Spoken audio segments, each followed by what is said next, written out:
What's this big stack of boards for? That's going to be a bathroom door.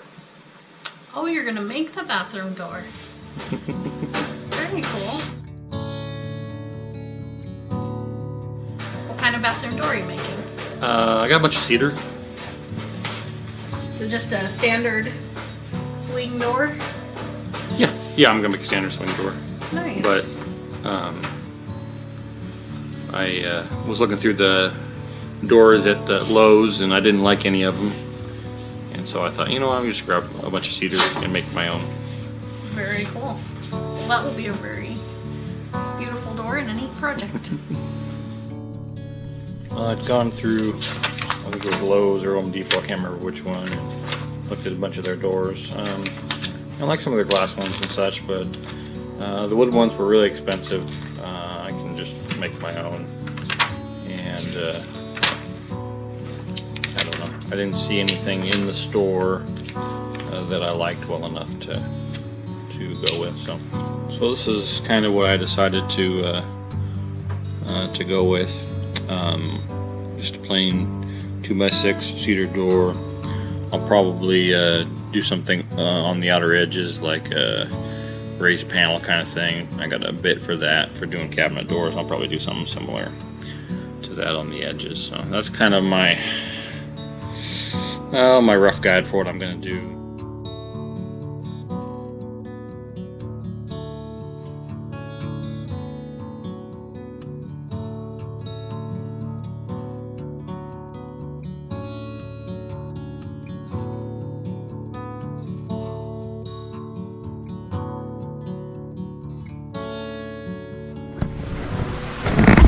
So I do want to cut this board fairly straight. I'm going to leave a little extra, just a little teeny bit.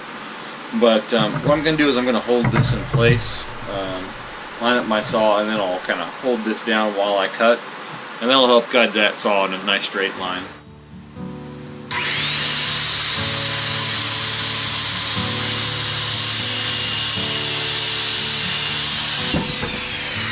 Alright, so everything else I'm going to cut, I'm going to go ahead and put a stop block right there. And I'll just measure out. It's probably simpler just to measure out my cut, and then I'll screw my table saw down. So I need to cut 3 at one and a whole bunch at another. So I'll go ahead and set those up and make those cuts.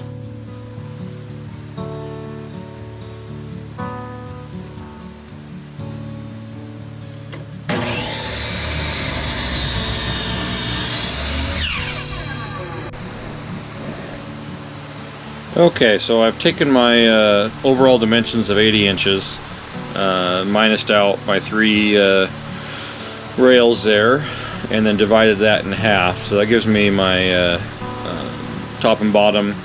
Then I've added basically an inch to each side, ½ inch. It's going to be instead of ½ inch on both. So yeah, start cutting them up and see where we get.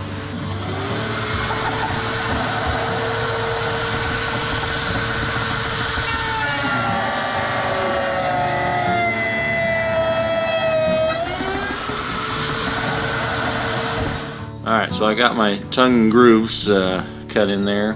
My 2 outer ones just have a tongue, and the 2 outer ones over there just have a groove.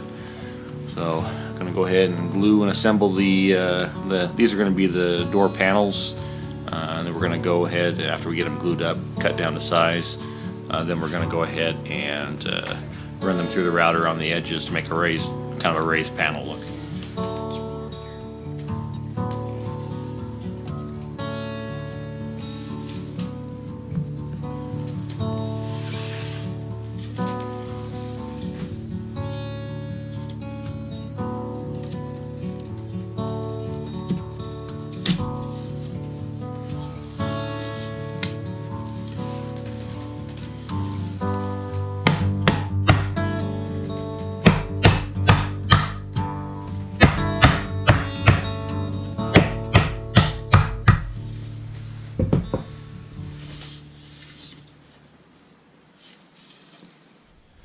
Alright, I'm going to get that off to dry, get the other one assembled, and leave that glue to set up for a little bit. Alright, so I got my 2 panels glued together. Well, not glued together, but 2 panels laid out, glued. They're just sitting here finishing drying. I'll go ahead and I will cut out my raised panel profile all the way around these, and once I have that done, I'll go ahead and lay them into rails and stiles on the door and glue everything together. So I think tomorrow we'll have a door. Alright, so we've got our panels glued together. A little bit of gap, not big, not real big, but I didn't have my clamps here, so we just glued it, tapped it together, and it'll be alright. We're going to distress the door anyway, so a little bit of gapping I'm fine with. You know, it's tongue and groove, so you're not going to be able to see through it. I'm going to go ahead and set up on the router. This is a door panel set for like a raised door on like cabinets. I'm going to go ahead and use this profile here for the door, for the raised panels on the doors. This is just a cheap Harbor Freight set. You know, I didn't have like $300 to $500 to spend on a nice set, so 10 years ago probably I bought this, and it's worked just fine. Well, I thought I had run this cutter head before on this table, but I hadn't. I think I had just made a panel door instead of a raised panel, so I don't think I'd used this particular bit yet. I think I used the ends for the rails and stiles on my parents' cabinet when I made that. But anyhow, basically I had to like stick the cutter head down through, cut part way down so that I can get the correct depth for my profile on there. So I'll probably cut down a little lower, make a little plate to go inside of that, so it's smooth for other cuts. So this is just kind of how it's going to fit in there. It's going to slide into the slot. You're going to have a raised panel look to it, and of course we'll have the flat rails and stiles, but that's essentially how it'll go together. This is just a test piece. I want to make sure I got my dimension right for fit between. Here's one of our top rails, and we've oversized this panel just a scotch, so I need to trim about maybe a 1/4 inch off of both sides of this, just because I want the panel centered. So I'm going to take it off, half of it off of both sides basically. I'll trim that up real quick with the skill saw, and then we'll put it on the router. Alright, so there's the one side of one of the panels. I got the other side. And we'll stick it in the door and see how it looks. I decided to go with dust mat. Yeah, that's a good idea. I said, you look like you had a fight with a sawmill and the sawmill won. Yeah. Yeah. I got one panel done, one more to go. Good job. Keep up the good work. It's steaming up. Better go back out where it's cold then. Yeah. Alright, if you spotted my screw up, kudos to you. I forgot to put my shoulders on there, which means I also just cut all of my panels a little bit too big, so I got to go cut those down. And I'll probably trim them while I have the router set up with my big raised panel bit. I'll probably trim them, re-router them, and then reset up for this. Well, here's my super awesome wrench hack. I needed 2 1 1/8 wrenches because I don't know where my router ones are specific to the Porter Cable router, so I just taped a bunch of brad nails to my wrench to neck it down to the right size, so I had 2 1 1/8. Pretty awesome, right?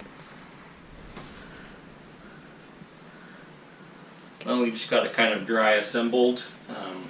Left the ends a little long on purpose, so I gotta get those trimmed up. But looks like everything fit together good. So we're gonna glue the all the rails up. We'll leave the panels floating in there so they can expand and contract a little bit, and figure out how we want to distress this thing. I don't know. We've never distressed anything before, so it'll be a learning experience, but I've also never built a door before, so I'm sure we can figure it out. So just to give you an idea of all the joints, so these obviously are all tongue and groove together. You saw that. Tongue and groove right there, and it extends out there. And then of course the outer door piece just frames over the top of that all the way up. So there's you have to run that continuous tongue all the way up, which I forgot to cut on those. I had to go back and redo. But that's kind of how everything fits together. So Robert's got it all glued and clamped. Got it sitting here for the night. And I think you did a fabulous job. It's absolutely beautiful.